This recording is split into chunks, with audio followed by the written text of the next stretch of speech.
Hello and welcome to the next episode of Can I Beat Morrowind as a Pacifist? I already put the rules on the first video, so if you haven't seen that, go watch it. Everyone else, let's jump right into it. After getting kitted out last episode, we immediately found some new robes and left to Balmora. On the way out, we bought Summon Ancestral Ghost and Invisibility. With the invisibility, I wanted to make an invis ring, so we went to the Fine Clothier in Balmora and bought an expensive ring. I then sold all the soul gems from Gelbadir and the Wolverine Hall supply chest. After running the vendor's gold dry, we went to Gorak Manor and found Creeper. After selling him the really expensive soul gems from Gelbadir's office, now I was sitting on a pretty juicy 10k, and went to get my ring enchanted. After seeing it in action, it settled in that I had just spent an hour and 20 minutes on this ring, and it was worth it. With the ring, I decided to finally do Sharn Gro Mazgrub's quest, and headed to the Andrano ancestral tomb. Using the ring, I ran past the skeletons of bonewalkers, took the skull, and ran out of there. After reporting back to Kaz, he told us to get good, and so I grinded on trainers. For an hour and a half.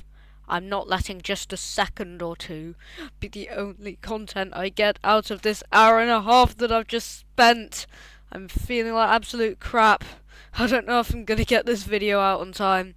Anyway, I just wanted to get some recognition for this freaking marathon that I've just run. Anyway, back to the vid. Kaz told us to get information from 3 of his associates in Vivek. The first one was Nargoni and Hulia, working for the Morag Tong. We helped him get out of a corner club and took him to Joe Basher's rare books. In the shop, I bought the Progress of Tooth from Joe Basher because we're gonna need that later. Then we went to the St. Ulm's Canton and found Adhiranir, a Gajit hiding from a tax collector. After convincing the tax collector she wasn't in town, I spoke with Mara Milo, who told me about the dissident priest and that I should bring Kaz the Progress of Truth, which I already had bought from Joe Basher. Then Kaz told me to do more freelance work. Wow, you really love making my life harder, don't you, Kaz? After doing some grinding, Kaz told us to go to the Urshalaku camp in the Ashlands. I did try to walk it, but the mountains and the cliff racers weren't having it, so I had to go invis for no returns. With an entrepreneurial spirit, I decided to sell the Sword of White Woe, which I picked up in the first episode but forgot to tell you about, and that got me about 5 gold. Bought Mark, Recall, and Wild Levitate. Okay, well. Is there something you need? Yes, Outlander. What do you want?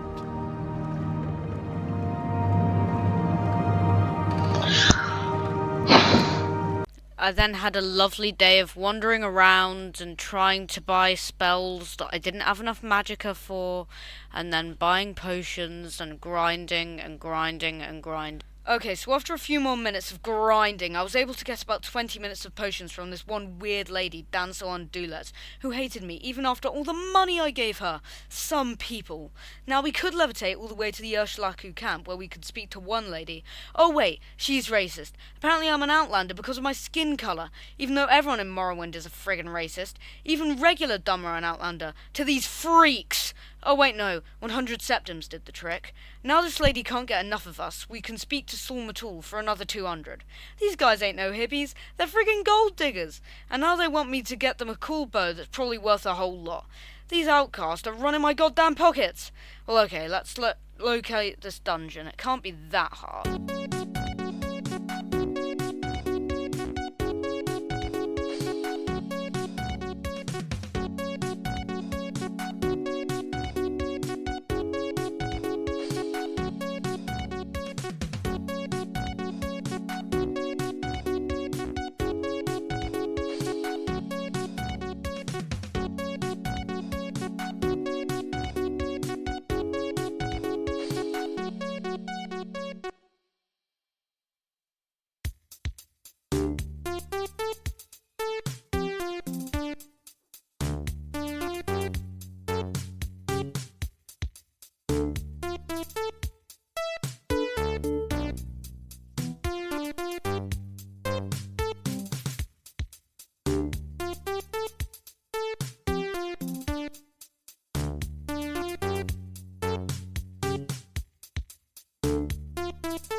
To put it lightly, it was that hard.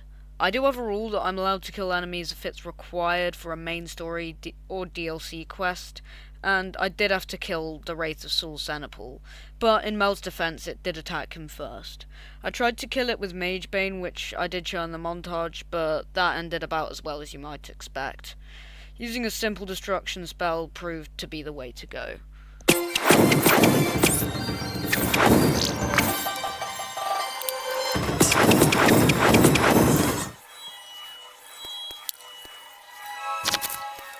And instead of going back through the dungeon, I made use of Mark and Recall for the first time in the run, and I was very glad to have it. Sul Matul congratulated me, and that just about rounds off this video, so have a great day, and I'll see you in the next one.